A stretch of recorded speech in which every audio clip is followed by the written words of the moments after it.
Well, hello again, folks. Um, Something was bothering me, so I have to do this again. I just can't help it. Um, I know some people, mostly Bobs. You know, I wrote about Bobs. It's these folks who think very simplistically about the world, but they think they're smart because they've read a few books, they've made some money, they've traveled a bit, but they still have these jingoistic, chauvinistic, narrow-minded, dogmatic views, perspectives, worldviews, and they're really all in on war. They love good guys and bad guys. They love talking about how this group of people are idiots and that group of people are idiots and all that kind of thing. They're always criticizing everybody. It doesn't matter if their wife is of a different race, they're still racists, you know, or maybe not racists, they're white supremacists or Canadian supremacists or, US American supremacists. Lately, I've been talking about people from the States as US Americans because America includes South and Central and Canada, right?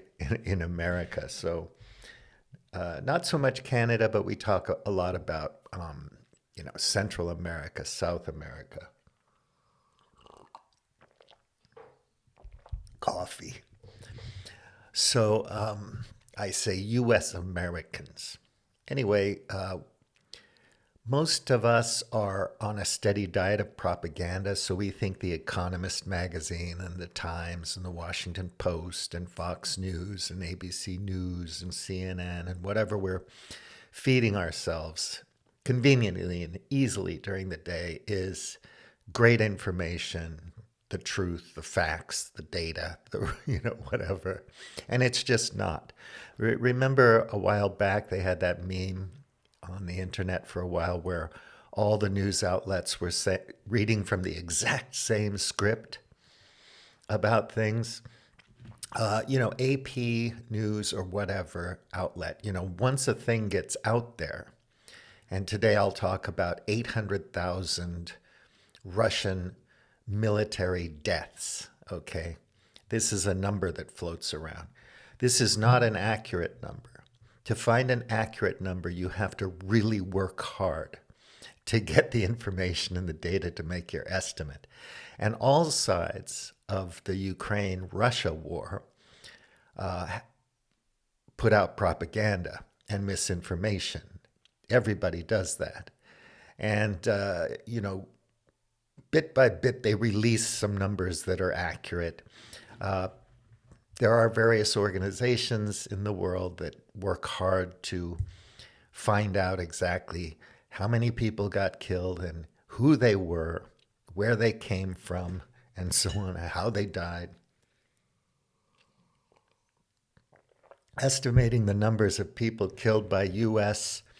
activities in Afghanistan and Iraq are difficult. We can more easily count our own dead. It's just a lot easier because the chaos of war and the way it's prosecuted over there, it makes it difficult. For example, digging up the bodies from the rubble in Gaza. How long will that take? To do an accurate census, before and after. Who's left? Where are they? Where are the bodies? Okay? It's not easy. It's not simple. That having been said, what I really hate about the Bobs is that they revel in the death of soldiers. So there's a vast literature on the history of European and Russian relations, okay, for centuries. And there are lots of great books out there about why the Anglosphere, for example, hates Russians. And it's complicated, and you have to look at different periods of history and understand them in their unique context to really get the full picture, okay? Not just the Cold War and smiley, spies and things like that, and the expansion of the Soviet Union and the Bolshevik Revolution and whatever you think communism is or Stalinism. They expanded and they retracted. That happens in history. Europeans prosecuted many wars in North America with native groups of people and with the French and the Spanish American War, all these different wars. So some of them there was good reason for it, but all of these wars were like booty. I want something, I'm going to take it, or I feel there's been unfair, practices. We're going to revolt, something like that. There's many reasons. So I wrote some notes and put it in my blog on cospelon.eu. Yeah, I used the internet and I used an AI tool called Gemini to get notes and lists, but I also did Google searches and so on to get references and articles on various things. It's not exhaustive by any stretch, and each and every one of the events mentioned in these notes are complex occurrences that require a lot of research and effort to look at. And we have to keep in mind that anybody writing a history book or a paper or whatever are biased. All of us are biased to some degree or another. So we have to see through that and triangulate our understanding by reading around it from various perspectives to get an accurate, somewhat accurate picture of a complex event like the French-American War, the Spanish-American War, much less Iran-Contra, and why the hell were our spooks down in Guatemala and Nicaragua killing people. The Philippines War. And mind you, there have been genocides in Cambodia and Rwanda and other parts of the world, Armenia and so on, over time. But the Europeans and the Anglos are very good at killing lots and lots of people and at genociding people. And we all know that, right? Okay. The Native Americans didn't fare so well once the Europeans came. That's a fact, okay? For whatever reasons, all right? I'm reading a book now called The Frontiersman, and it's interesting as hell, and it's brutal. Going out to the Ohio River back in the day in the mid 17th century or late 1700s was you had to be intrepid and tough to go out there and brave the elements and the various native tribes that were out there and the competition from other Europeans and so on. It was just a brutal existence, exciting, great for storytelling, but I don't think you or many of your friends would have the right stuff to do that, much less to be a Portuguese sailor during the Age of Discovery and sailing around the Horn of Africa. I don't know how many people would want to do that today. We're spoiled. One of my friends was so excited. He had this number and he said, Steve, 800,000 dead Russians and counting. More dead Russians, yeah. I think he's a child, an idiot, because reveling in the death of people is stupid.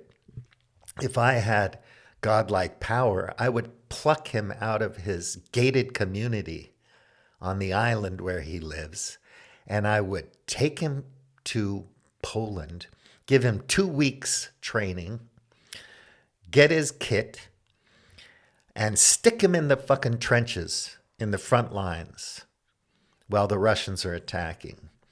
It's harder to defend a long border conflict than to attack. This is just, if you're a military person, you know this. And I would say, if you survive 2 or 3 weeks on the line, tough guy, big shot, kill as many Russians as you want, motherfucker. You fly your drones, drop your grenades, whatever, but just put him, as a grunt on the front line, since he's such a tough guy. since he revels in the death of people so much, why not have that asshole go to the front line and kill some Russians? If he survives, let's say he kills a couple Russians, or maybe he doesn't, he just survives, I would pluck him off the line and drop him into Russia. And he would have a 1-month tour. Hotels, food, beverages, tours. And I would see afterwards, do you fucking hate Russians? I mean, your average Russian person, right? Let's forget about Putler, okay? And let's forget about blood-soaked Uncle Sam for a while, all right? And corrupt leaders like Zelensky, okay? I mean, they are fucking corrupt. 10 years from now, we'll look back and we'll know how much money they stole, okay? More or less. We'll have an inkling. Somebody will do some good work and we'll get some ideas around that, the corruption. But to extrapolate on data from former conflicts is not that difficult because we have lots of information about corruption surrounding war. I didn't even put that in my notes. There's just so much. It's such a complicated topic. So he does his little tour of Russia, meets some nice people, and I wonder if he would soften, you know, like when I forgot the African-American guy who'd go out and hang out with Ku Klux Klan people, and some of these Klan people would give this African-American their robes afterwards, saying, gee, are not evil, you know, animals. You're a nice guy. Maybe I don't want to, you know, just hate black people. Maybe they are my peers, you know. There's inherent racism in this because there's dehumanization of the other side and this propensity to see them all as evil. Imperial Japan did a lot of bad things. The rape of Nanking was horrible, Nanjing. You know, but they weren't putting people in cattle cars and burning them to death in ovens. That happened in Europe. Look at the Belgian Congo, okay? And things like that. You know, nobody's immune. And the Anglosphere in particular, but also Europeans in general, are a violent clique of people. And it's a miraculous thing that we haven't been at each other's throats for the last 50 years in Europe. But it doesn't have an imagination. How can we have an economy and good growth, you know, that doesn't kill everything, that isn't omnicidal and ecocidal, where people can have a decent life, a secure life, without having to kill each other, right? How can we fight back the plagues and the famines and the wars and live a decent life and maintain that without having to resort to bowing down to Uncle Sam or Putler or anybody else? We have to make peace, and we have to maintain and defend peace. You have a republic if you can keep it. But how do you keep it? Let's not talk about all the internal conflicts in the United States and numericals. J.D. Vance goes and lectures Europe about their internal conflicts. Who the fuck is he to lecture Europe about it when America's foobar? Is there absolute unity and coherence in the United States and numericals? No, there isn't. It's chaotic right now. It's a powerful chaotic state for many reasons, but it's chaotic. And the idea that from his little mind he can lecture everybody else. This is the mentality of Americans from the United States. They feel that they are so smart, even if they're stupid, even if they're ignorant, they feel they are better than and smarter than everybody else on the planet. This is a core trait of Bob's. Bobs inherently feel superior to everybody else in the world. So if Bob looks at a number like 800,000, which is not accurate at all, but he likes it, so he's going to cherry pick that number off of every publication that's written the same, even the same language, okay? Published it, disseminated it to all outlets. Now it's the truth.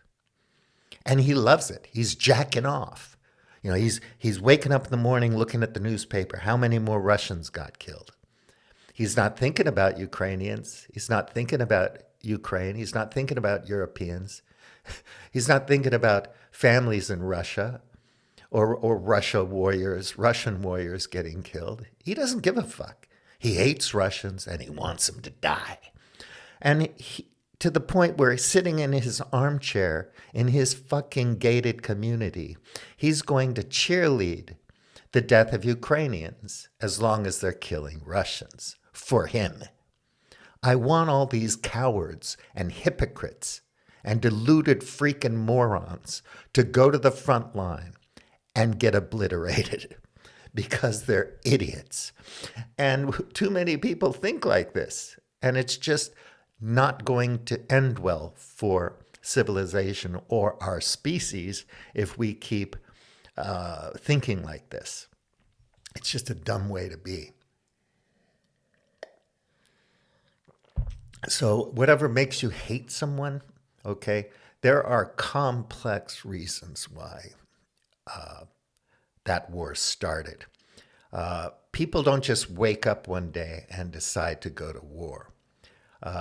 This was ginned up by America from the get-go. You have to surround China. Part of surrounding China is getting in on Russia. Unfortunately, it backfired. Now Russia and China have more friendly relations than they had before. These guys think they can, their game theory is all that, but they're idiots. They're ideological morons, very narrow-minded. So, they've got their big geopolitical plans. They've been working on them for decades. So this neoliberal, neocon, whatever you want to call it, project has been going on for decades and decades, over 100 years, maybe since the founding of the United States of America, And this is the way they think. You have to have control over the culture over there, and their resources and their business and their trade routes and everything else in order to be secure. America could be perfectly secure just being America within its own borders. Because I don't think many people who have studied this for decades think that Russia would invade Europe. I mean, Poland, Lithuania, Germany, blah, blah, blah. And remember, last time it was France and Germany invading Russia, okay? So there's a history there. I'm not apologizing for Russia, but I'm sure as fuck not going to apologize for the United States either. Or Britain, the empire, the British Empire, or Germany. It's ridiculous to do so. What goes around comes around. Things go up, things go down. What is absolutely forevermore to be expected is the high cost of war. And so I made this piece. So there's thousands of books and studies examining humanity's challenges in the 21st century. You can visit my book recommendation page for a short list. There are thousands of books and studies focused on war and warfare. So we can't afford war anymore. So I talk about this in my little piece. You can read it. I'll put a link in there. But, it looks at all the conflicts, not all of them, but a kind of a certain kind of well-known list of the conflicts, like the American Revolution, Northwest Indian War, Quasi-War, War of 1812, First Seminole War, Mexican-American War, American Civil War, Spanish-American War, and the 20th century, of course, World War I, World War II. I don't really hold the United States accountable for those wars. I don't think they started them. They didn't send the CIA in, you know, to do something. There was a lot of propaganda surrounding World War One and World War Two. I mean, there were a lot of people in Congress and a lot of leaders in the United States who really wanted to go to war, and there were a lot of leaders who didn't. And that was a brutal conflict between the labor movement, for example, and the Hawks. But that's the history of World War One. You have to read up on that. History of World War Two, same thing. Some people wanted to go in, some people didn't. It was a gradual thing. Japan attacked Pearl Harbor, and then it was let's go, right? You, the cost of war is another thing. So you have the Korean War. Was that worth it? Now you get a little bit more foggy, a little bit more gray zone. Was it worth the effort? Well, South Korea would say so because they're doing quite well in many ways. I don't know, you know, North Korea is more of a cult. So the North Koreans in Ukraine apparently have shitty tactics that go back to the olden days, you know, and they're not very good fighters. They're in great shape. They're fit for purpose, but they're just shitty on the battlefield. They don't know how to fight in this particular conflict. The only people in the world that know how to fight in the Ukraine-Russia war are Ukrainians and Russians.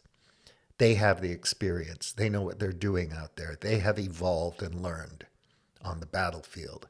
I watched Platoon again the other day, and, you know, made by a filmmaker, Stone, who was in Vietnam.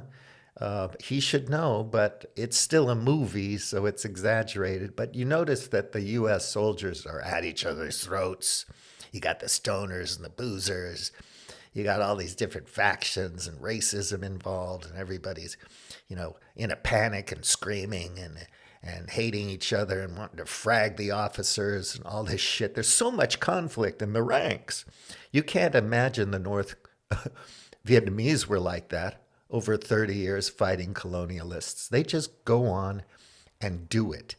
Totally different culture, totally different way of going about things, and they can take the losses. They're not going to cry about it. It's scary, it's horrific.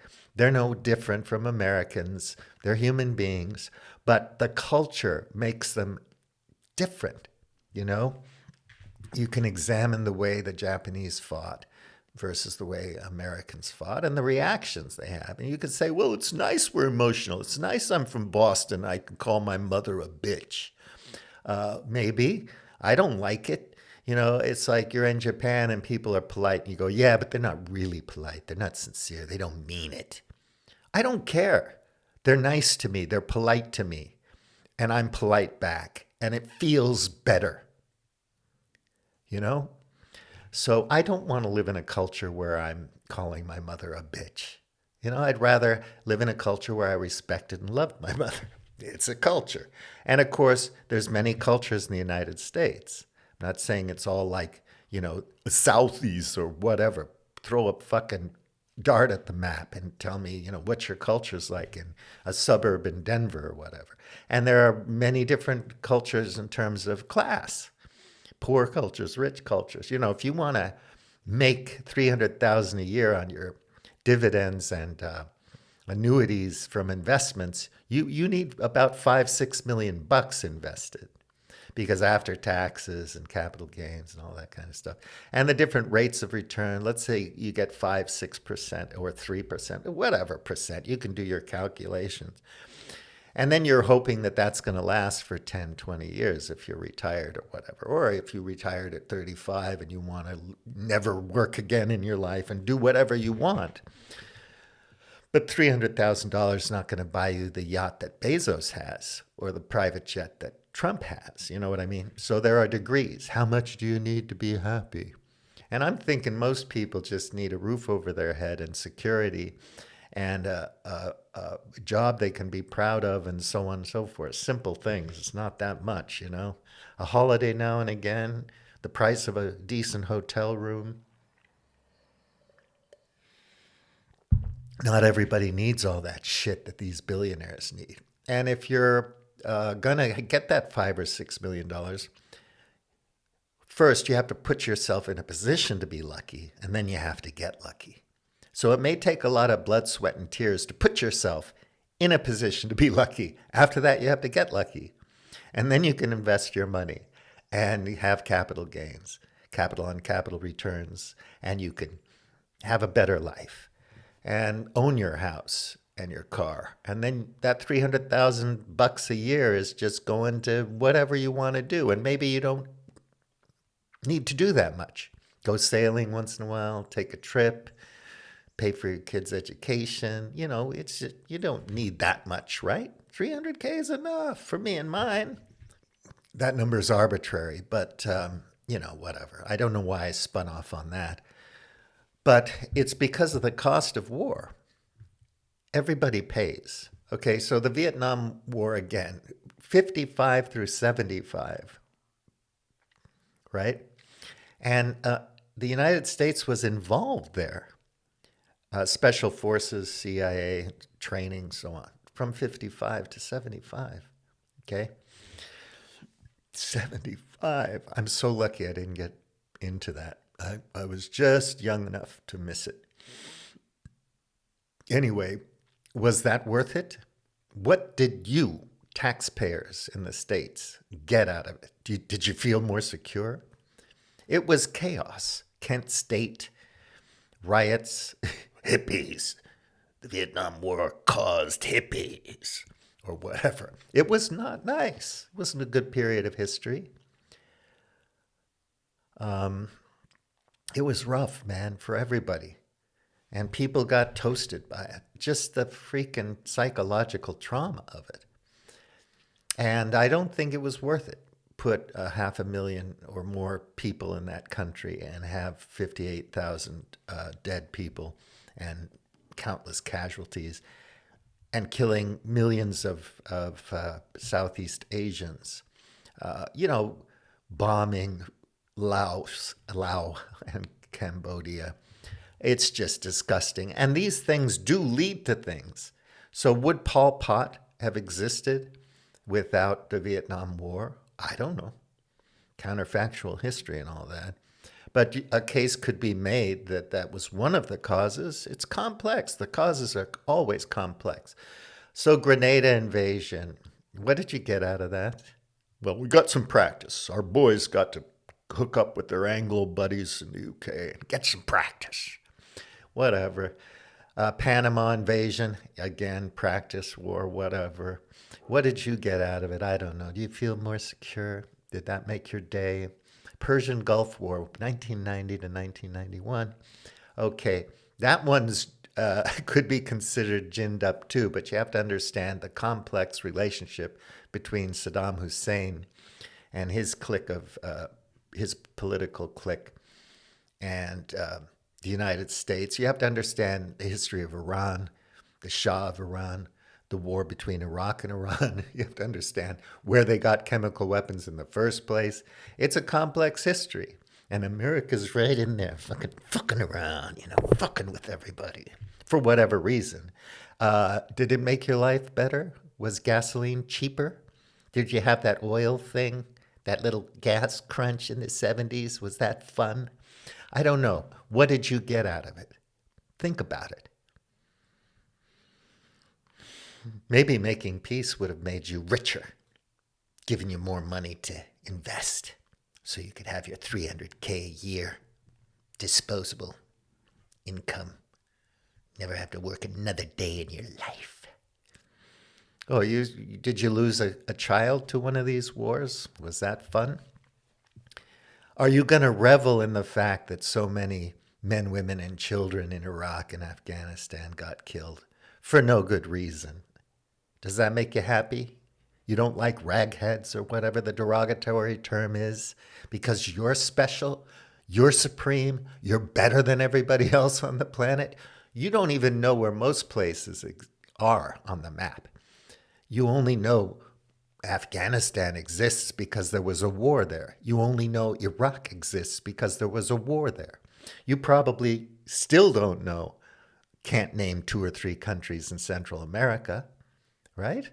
Nicaragua, Guatemala, El Salvador, Panama, Costa Rica, whatever. You don't know about these things. You know about Colombia because maybe you heard something about cocaine. So the Persian Gulf War, 90 to 91, 21st century war in Afghanistan, 2001, 2021. Woo, 20 years. And you can study how much money we spent on that war if you want to. And why? Why the fuck were we there? Yes, the attack, 911, was a horrible thing and was wrong. Did the Saudis have anything to do with it? I mean, the information's out there now. Many books have been written about no weapons of mass destruction in Iraq and so on. What were we there for? To kill one terrorist who was hiding out there, maybe? Maybe he was in Pakistan. Maybe he was, you know, it's a complex history, and I've read 4 or 5 books on it. I still don't understand it. It's insane. Am I going to revel in the death of American service people and innocent men, women, and children in Pakistan, Afghanistan, and so on? No, I'm not. Am I happy that Mujahideen or Al-Qaeda or anybody gets killed? Not really. I mean, look, there are evil actors out there. For sure, Sam Harris. There are bad people. Yeah, they're bad. And they're bad for a reason, okay? You're not just born evil, all right? There are bad players in Hamas, bad players in Israel, all over the place. But why? Why are they bad in the first place? What the fuck happened? They just didn't pop out of their mommy and their parents give them so much love and attention for so many years to make them into jihadists. I wish you'd think about that for 5 fucking minutes before you revel in the death of people and the collateral damage and the ecocide. So the other conflicts, Indian wars, interventions in Central America and the Caribbean, covert operations all over the place, 800 bases around the world, etc., etc., etc., regime change wars, nation building, the global policeman, you go on and on and on. So there's different levels of involvement, of course, there's different reasons for it and all that stuff. So did U.S. Americans benefit from the wars? Really? Are people more secure? So that's what I'm looking at in my notes. And let's remember that Western civilization has always been party to genocides. If we look at the complex causes behind genocides, all great powers generally have some degree of responsibility for genocides, no matter where they occur. Let's have that subject off the table. Oh, sorry. Let's not talk about that for now. But anyway, all right. Let's say the Scythians or the Mongol hordes, Genghis Khan or whatever, or the Arab expansion, Arab conquests, bad things, Ottoman Empire, blah, blah, blah. Pick one. And they go riding out, taking territory and so on. Which ones were actually genocidal? You know, did Rome run around, Franca or whatever you want, whatever they called it, herding people into pits and killing them all? Generally, it was like, okay, you lost, we're in charge now, go about your business, right? Genghis Khan was brutal. There's no doubt about that. But if you played along, less brutal. And in general, it's been like that, whether you're a Greek or Persian or whatever. So who pays for war? War financing is extremely complex, right? And everybody does it a little bit differently, but there's a breakdown on it. So I have a bunch of articles, war finance methods and public support for war with abstracts. Taxation, governments can raise taxes to fund military operations directly. Income taxes, sales taxes, value-added taxes, whatever. special war taxes, war bonds, all that kind of stuff. And using taxation to fund military spending is one thing, but they also print money. So I have articles about that. Political trust and support for a tax increase for social welfare, the role of perceived tax burden. But you're also printing money and bonds and so on. It's complicated. So there's a whole section here about the motives to borrow money and how they borrow money and how money is created, right? Modern monetary theory, or just, you know, how you create the funds through debt and so on, debt financing, national debt, economic costs, okay? So through the fiscal year 2022, the United States federal government has spent and obligated $8 trillion on the post 9/11 wars in Afghanistan, Pakistan, Iraq, and elsewhere. 8 trillion. Oh, whatever. It's just a fucking number, man. I mean, it used to be $1 million. Now it's $1 trillion. Gazillion dollars. But you got to cut spending at home. You can't have social security. You can't have healthcare. You can't have education. You can't have housing. You can't fix the infrastructure. You can't fix the electrical grid. You can't do any of that shit. Well, if you're China, you try your best. They're not perfect, but, you get some shit done.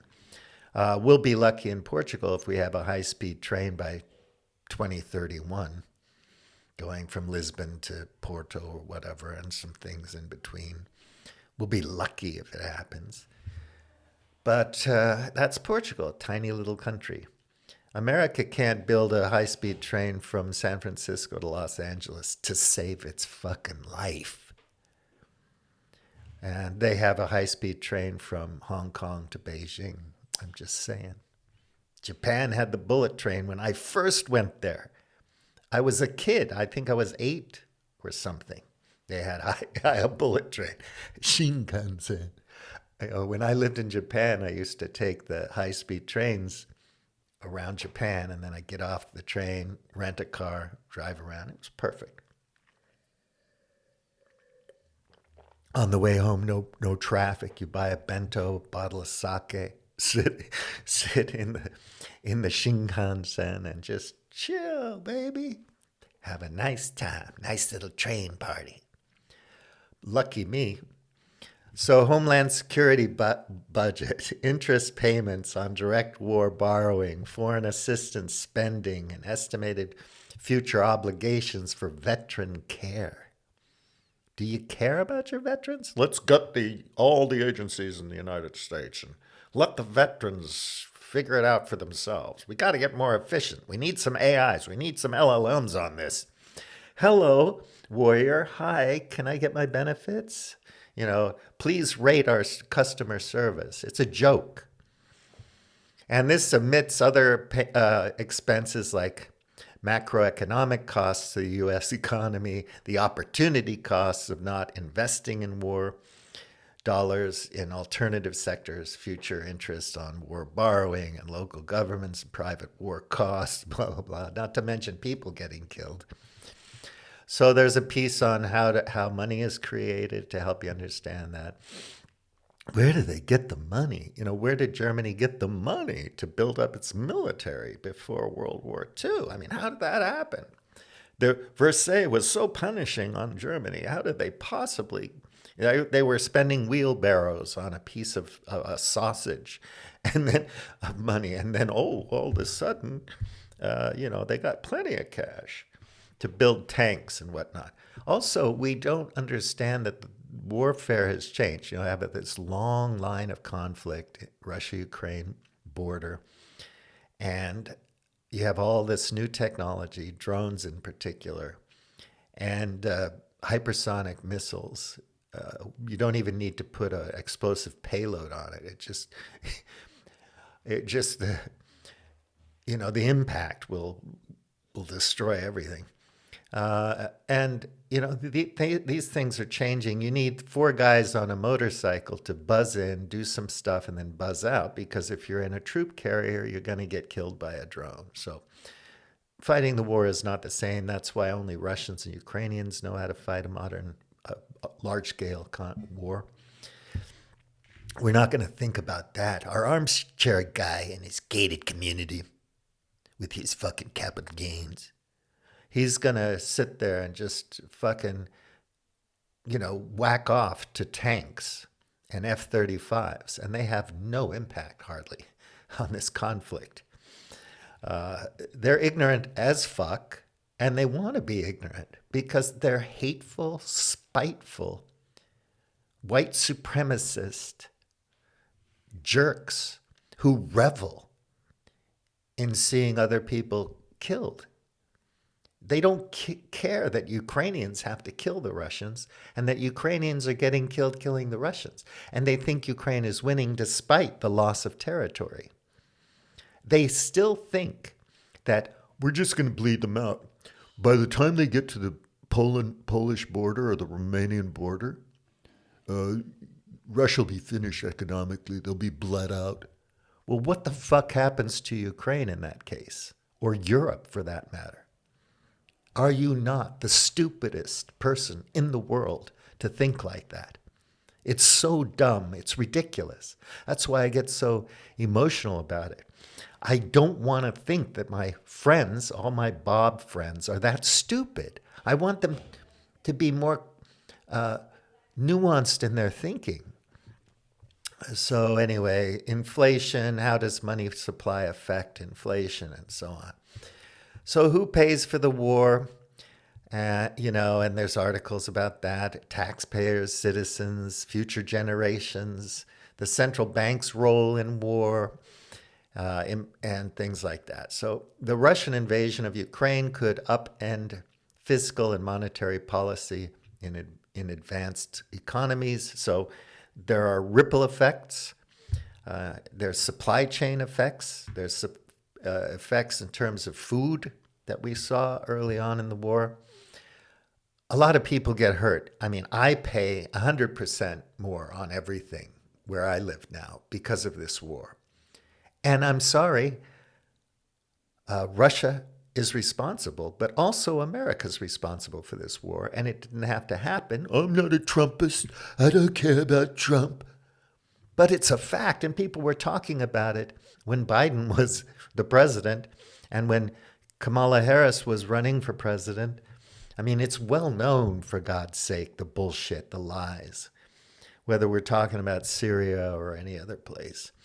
And it didn't have to happen. I said that from day one, and my friends are like, fuck you, man. It took a while for Russia to put all those forces on the border there, especially in Belarus and places like that, not just in the Donbass and Luhansk area, but, the whole damn thing. We're coming down to Kyiv, baby. I would imagine that they're not dumb enough to think that 100,000 force of 100,000 could take Ukraine, knowing how Ukraine's military had been built up for quite a while since Obama, and they were quite formidable. They had a lot of people under arms. They had a lot of equipment. We send more equipment. It all gets blown up, and we think we're doing them a favor. It's just fucking stupid. And how are we going to have the industrial capacity in Europe to fight Russia for 10 years or 5 years without paying all these costs? Who wants to do that? Can I have a show of hands? French folks, German folks, Polish folks, English folks. Who wants to go fight? Is that what you want to do? You don't want to make peace. You want to go fight. You want to be a hero. You want to go back to Nietzsche, 19th century writers, right? Fascist writers. Yeah? Is that what you want? Julius Evola, right? Pareto, Nietzsche. You want to go back to that, huh? Heroes. Not the mythological type that Joseph Campbell talks about. A hero with 1,000 faces. No, you want to go to war. Well, let these fuckers play their game, and you'll be there. I skated. I didn't have to go. But if that's what you want, youngsters, go for it. Let these fuckers play around. Don't do anything. Sit down and watch YouTube. Play your freaking games online. Don't do shit. And let's see what happens next year or 5 years from now. Are you going to be getting blown up by guns, artillery rounds? Are fucking bombs going to be dropped on your head by drones? And then we're going to invest in all this fucking technology. We have to have a lot of industrial output. Where are we going to get the materials? The low-hanging fruit is gone. We're going to need a lot of diesel. We're going to need a lot of flight fuel. We're going to need a lot of gasoline. We're going to need a lot of gas. We're going to need a lot of fucking materials, minerals, resources, steel, baby, coking coal. Where are we going to get it? We're going to import it from Australia, from China, from Canada. Where are you going to get it? You're going to dig up the rest of Germany? No more Greens, man. They're fucking pussies. We're going to dig up the coal and build some fucking guns. Where are you going to get the computer chips for your drones? All those electronic components. Not from Shenzhen. They're our enemy. China doesn't mind selling drones to Ukraine and Russia. It's just business. Where are you going to get all those materials? Oh, we're going to get it from the Democratic Republic of Congo. It doesn't matter which faction, which warring faction that's killing each other to control those resources we buy from. It doesn't matter. We just need the stuff. So our stupid politicians and all these ideological idiots can fucking wage war. Isn't that special? Aren't we smart in our little gated communities with our little dividends, our capital and capital returns?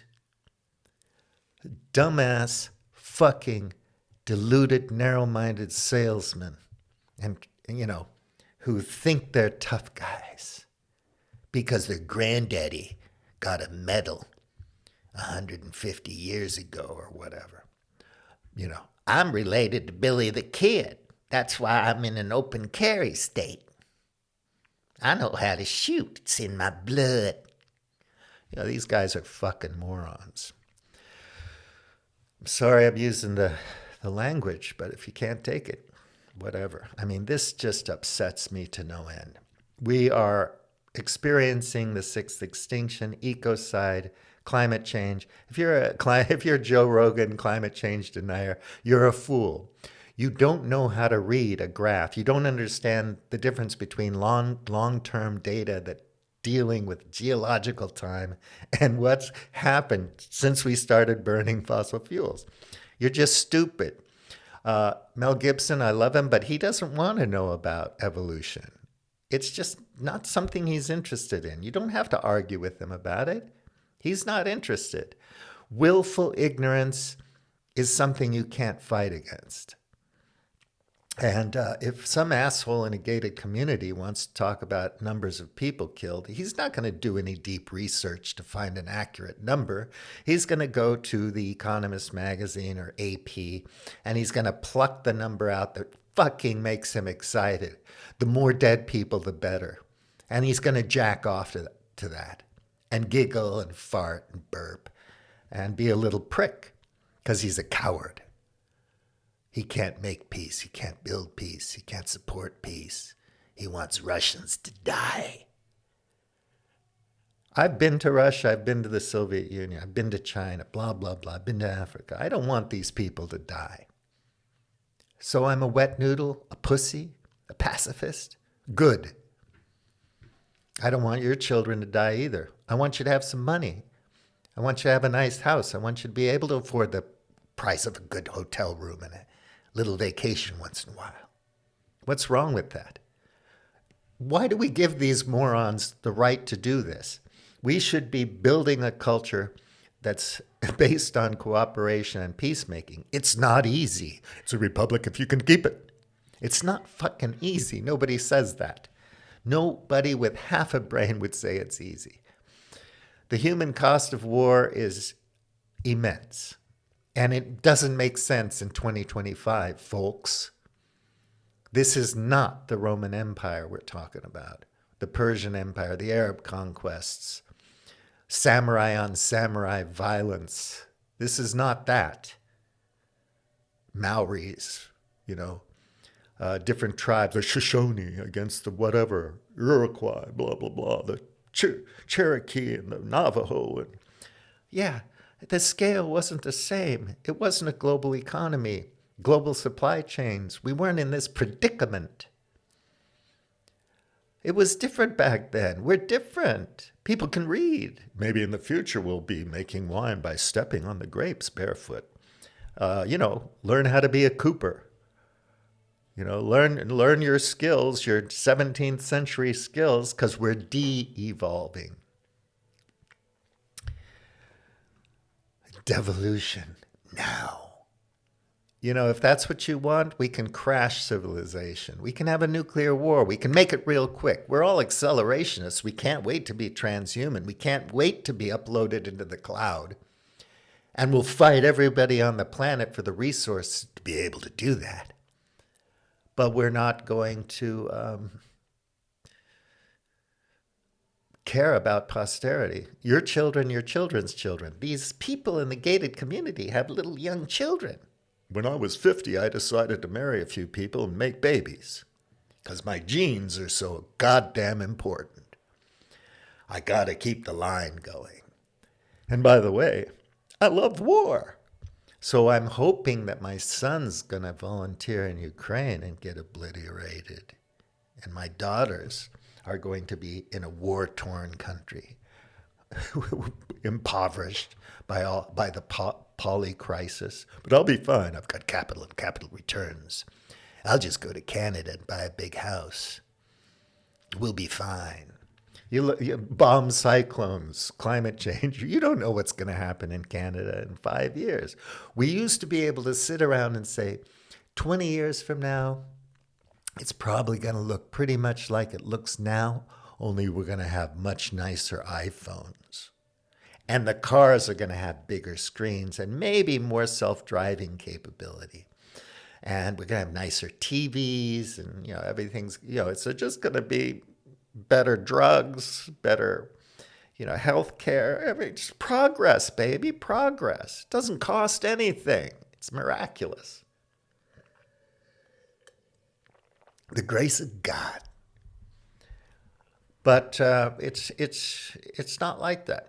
Today, we just don't know what's going to happen between now and midterm elections in the United States. The way things are going, who knows what kind of country it's going to be. It could be balkanized. It could be territories rather than states. We could literally wind up 2050 in a 17th century world again, or maybe even medieval. Let's all be accelerationists and see if we can gin up a nuclear war real quick. That would be a quick way to end it all. And it's not like the billionaires aren't prepping. Of course they are. I'm going to put some food downstairs. Big fence around my place. Lots of stuff. And that's going to be a sign to anybody who doesn't have a lot of stuff that I'm a target. It's okay. I got interlocking 30 caliber machine gun installations and blah, blah, dogs. I'll be able to kill hundreds of them before they finally get me. So the idea is it's going to be really fun killing invaders. I can't wait to do that. That's going to be so exciting. And of course, some of them did breach the outer walls and get in. And I did run out of ammo, but I killed the guy with my knife. I'm so excited. What a wonderful day that was. You're going to be gray man? Nobody even notices me, dude. I'm like Kwai Chai Kane in Kung Fu. Just wander around. Nobody notices me until they fuck with me, and then I beat the shit out of them, and I just go to the next place. You know what I mean? Are you freaking kidding me? You fantasist, you deluded fool. It's not going to be like that. It's not going to be pleasant for anybody.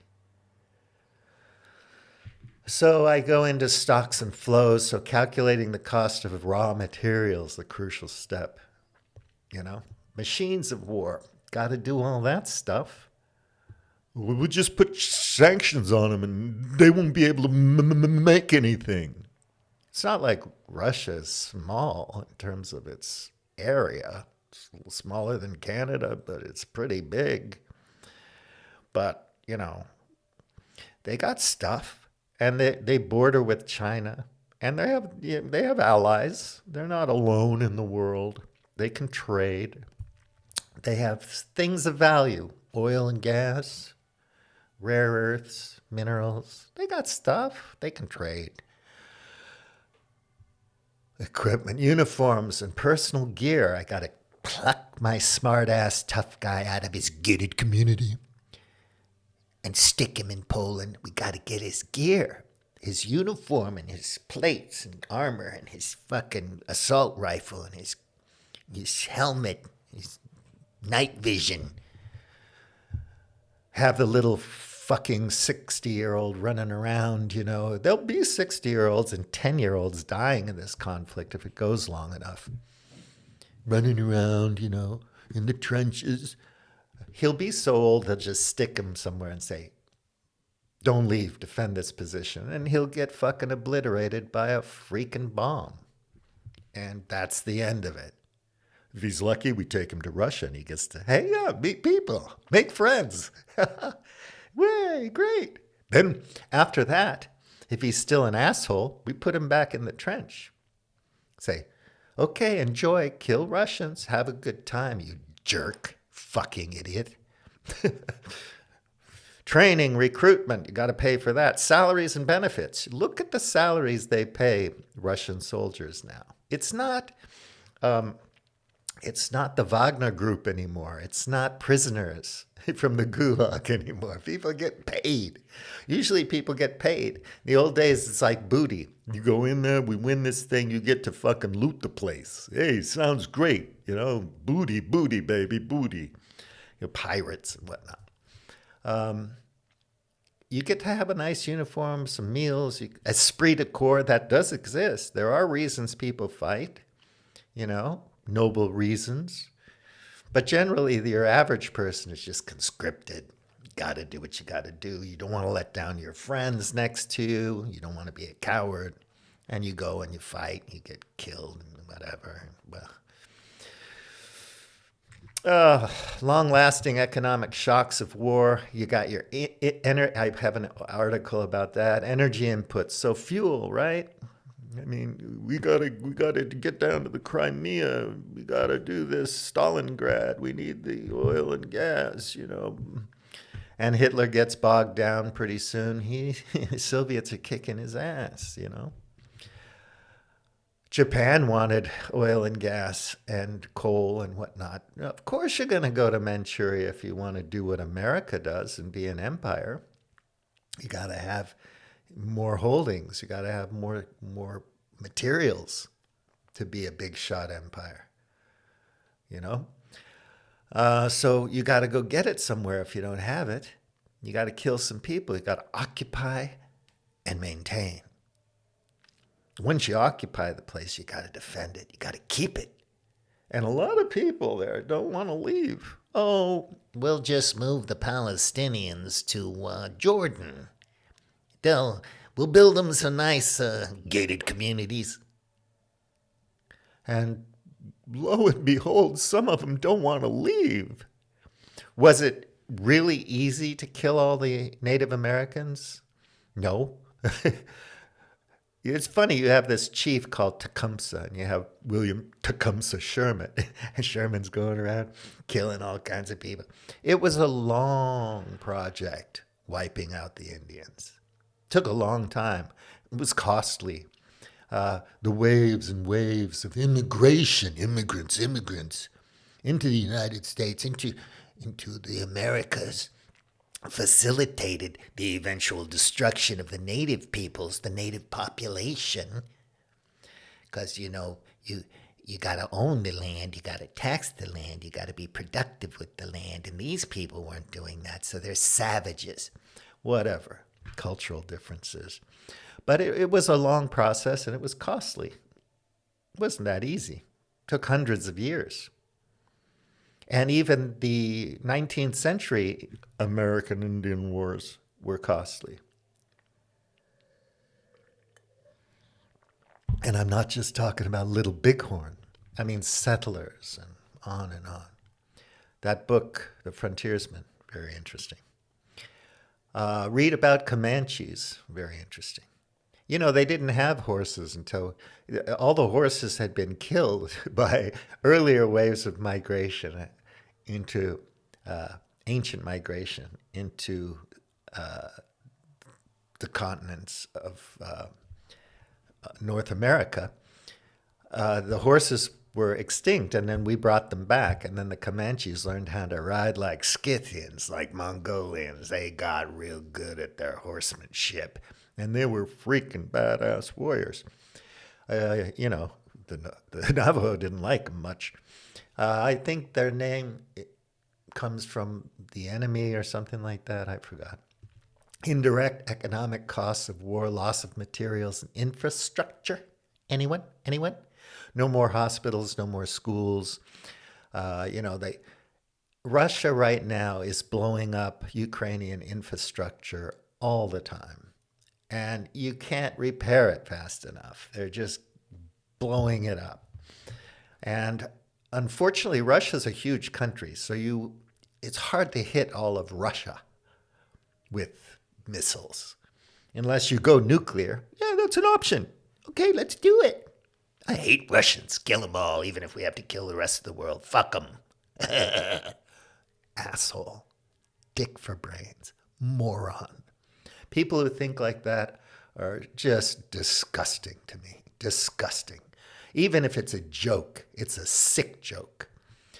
So disruption of economic activities, who's going to work, who's being entrepreneurial, who's got a startup, who's inventing, who's innovating, who's doing research, who's a bench scientist, who's educating the children.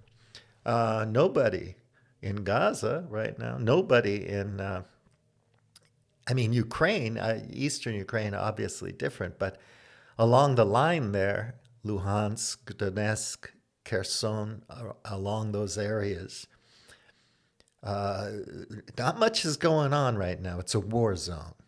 And you look at the before and after pictures of these little villages and towns, that's just not going to come back overnight. And the idea that you're going to get their resources, everybody knows, the Russians, the Ukrainians, the U.S. Geological Survey, everybody knows they don't have that much low-hanging fruit there that's easily exploited. Trump will not get his deal. He will not get his money. It's like more punishing than the Versailles Treaty against Germany. He wants that much money. Well, fuck, why did they take the handouts in the first place? It's corrupt. And now it's like, Zelensky, you owe me, man. Hey, dude, I gave you money. There's a MIC. There's interest on this. Okay, hey, buddy, huh? You didn't think I was just giving it to you, did you?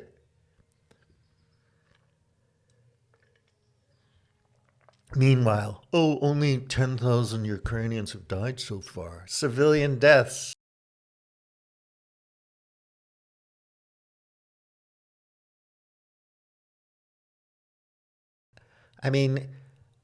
Who knows how many soldiers have been killed at this point, but a lot. Way too many. If it's 100,000, it's too much. If it's, whatever. Oh my God. These people who love war are so grotesquely stupid. So there's articles about that, and there's diversion of resources that could be going into better things. All the resources that could be building bridges and infrastructure and schools and universities and whatever, computers, is being sucked into the military-industrial complex. Financing costs, there's a MIC. You owe me. Okay, there's a little bit of interest on that loan I gave you, buddy, and every week you don't pay me back, it goes up. This is gangsterism. Rebuilding costs. How much money is it going to cost to make the Dubai on the Mediterranean in Gaza? Nobody uses their brain and thinks about the stocks and flows and the amount of money and financing and time it would take to do that. And that's if the world just bends over and says, hey, Kushner, come on, it's yours. Have fun. Can't wait to stay in the fucking Shangri-La there. War and international trade, there's an article there. Civilian deaths and injuries. Don't think about that, do we? Collateral damage. Hey, it's to be expected. War's messy. Shit happens. The fog of war. Innocent people, unfortunately. They put a collar around this 80-year-old guy so he could be a human shield in Gaza. And they made him run around to kind of trip booby traps or whatever. He did this for hours and hours. And then after he was done, they just murdered him, he and his wife. Human shields, hey, sometimes you got to do what you got to do to protect your soldiers. You know what I'm saying? I mean, it's just the way it is. It's human nature. Displacement and refugees. Read about that for a minute. Just think about it. Refugees, oh no.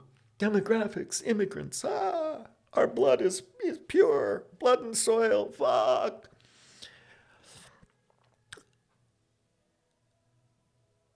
The conflicts in the Middle East have produced nothing but migrations and immigration and so on. If you want to do the demographic thing, we can't have this growth in GDP forever if we don't have people. I mean, who's going to pay the taxes? Right. Well, you're not going to have this kind of growth anyway. We're done with that. It's impossible to do that on a planet with finite resources. So get over that. And the fossil fuel spike, eventually those supplies are going to go down. They're going to become more expensive to extract than to sell, and the business model falls apart. Whatever. You read Vaclav Smil or any number of people, William Rees, whatever. If you want to learn about this stuff, you can. These are fantasies. The population is going to go down, and we're going to be living differently by 2100, one way or another. But never mind, you're going to die. You're in your gated community, so you can just masturbate to the number of Russians killed every month. With your capital gains, whatever the fuck. Oh, these people are so grotesque. Social instability, right? The economics of conflict, a costly reality. Several articles in here, all from good sources, none of it from Fox News. Environmental costs, so think of the ecocide in the Middle East. Agent Orange in Vietnam, stuff like that. It's just an intentional destruction of nature. It's grotesque. And these effects take decades and decades and decades to come back to normal. It's insane. And pollution and so on. Even if you're just bombing old oil fields in Texas, a la Landman, it has pollution. I mean, you're shooting up those Elon Musk rockets because, God, we're going to have these incredible resorts on Mars pretty soon. Maybe 5 years. It's not that hard. And, you look at the pollution in Texas, right? Oh, who cares? It's just a bunch of birds and turtles. Who gives a fuck? Well, we are embedded, our species, in a whole fabric of life. And we're interdependent with it. I mean, we can't exist without it. Life begets life and depends on life. You study the thermodynamics of it. You study the energy flows of life. You can kill the planet. You can get rid of the life. You'll have a different kind of energy dynamic. If you're on the moon, for example, you have the energy from the sun coming in, but it's pretty inert, right? Not much going on there. You can pretty much count that the moon's going to pretty much look like the moon in 100 years unless an asteroid hits it. But, in our situation, you fuck up life, you got the Dust Bowl, without those buffalo running around shitting everywhere. Resource depletion, talked about that. Lost investments in social programs. We can't afford those benefits anymore. Too expensive. But we can give Ukraine a shitload of money, shit ton of money, because we hate Russians. And it's worth it. Best money we ever spent. More people in NATO. And then NATO crashes and whatever. It's so dumb. It's ridiculous. Foregone economic growth, and again, regardless of what kind of growth you're talking about, you're not having any when this kind of shit happens. GDP or non-terrestrial, whatever. Time frame of recovery is insane. It takes years, decades. I mean, the Middle East has not recovered. It's still a mess. And it's not going to recover. Unfortunately, there's going to be a water crisis in the Jordan River Valley and so on. And the depletion of water resources. And if you don't have breeder reactors desalinating the Mediterranean, which is dying, by the way, you're shit out of luck. So, God, I mean, we have so many problems we have to deal with now without causing more problems by having wars. Make peace, diplomacy, something like that, listening to one another, trying to understand. Okay, Putin comes out, he says stuff. We just ignore it. It doesn't matter what he says. We don't like him. Well, he's your enemy. Don't you want to know? Read my thing about Bobs. They don't want to know what the other side thinks. They're just evil assholes. We kill them because we're so good. We're so superior. We can't lose. It's a joke.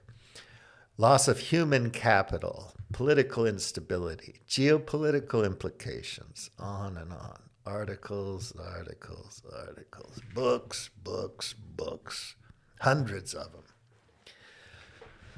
So I waxed on for a long time. I'll just leave it here, but go ahead and look at those notes at cospelon.eu or at Globe Hackers Facebook. Knock yourself out. If you haven't looked into it in a deep, broad way before, think about it. And I can't, you've noticed my frustration and anger. I just can't abide the willful ignorance, the hatred, the sense of superiority that these cowards display when they're reveling in the loss of life and the destruction that goes along with war. It's disgusting. I understand that if you're Russian or Ukrainian, you have to fight. The reasons and causes of the war are complex and debatable. The debates will rage forever, probably, until they're finally settled. It takes time. But it didn't have to happen. And that's not counterfactual history. You can find many reasons why the war happened and why it could have been averted. We don't want Germany and Russia. The United States doesn't want Germany and Russia having a good time. We have an agenda. We've had an agenda for decades, 100 years, and we stick to it. We're born with it. We're educated in that, It's that ideology. So is it inevitable we're going to go to war with China and whatnot? Well, I don't want it. I don't see any benefits to it at all. I would say you trade and you compete fair and square as much as possible under the law. You respect international law because you respect it, because you have principles, because you have morals. You don't have a rules-based order where you just make up the rules to benefit your side and fuck everybody else. And then you can get your stuff and make your stuff and have a happy, healthy, secure people where you live. And maybe you can do a better job in your own backyard instead of NIMBY or like, yes, in my backyard, because we do a great job of stewardship and taking care of our backyard. And you can see it all around you. It's full of life, full of peace, beauty, nature, animals, birds. You could do that. It's not that hard. I mean, you can be reasonable about your trade agreements and so on. And you can play fair and square. We can work on that kind of world order and still have our blood and soil. I'm a real Irish man. That kind of thing. Ireland for the Irish or whatever. You can have reasonable immigration policies and defense, right? I'm not saying you shouldn't have defense. People should have defense. We should be able to defend ourselves. But we have to work for peace. We have to maintain peace. That's number one. And any real warrior knows that. Sun Tzu, Miyamoto Musashi. Pick a general, okay? Caesar. Whatever. Even a Viking raider knows that. So grow up, educate yourself, read some books and papers and articles. Don't listen to the propaganda. It's bullshit. You're feeding yourself, pure bags of sugar. It's just bad for your mental health. It's just destructive. And please, if you're my friend, don't send me gloating reports about how many people are dying in a war, because I disdain that bullshit. Let's talk about something else. Some other cool little story you can tell me about how great you are, how much money you make, how many babies you have, how many, whatever your thing is that you think is cool, right? Because I don't revel in death and destruction. I'm not Sergeant Barnes. I'm not willing to murder somebody to cover things up. I don't want to have to build a fortress here so I can fight Mad Max style. I don't want to be tough. I want to be strong and athletic and healthy and game, competitive. I really don't want to kill anybody. I don't want to live in an open carry state where I feel like I have to have a gun to be safe. And I think in my deluded, childish brain that when I start shooting, I'm going to hit all the bad guys right here, center mass, or right between the eyes, and not kill Granny or somebody's 4-year-old. I don't want that responsibility. I don't want to have to kill somebody. I live in Portugal. It's peaceful. Nobody starts fights with me.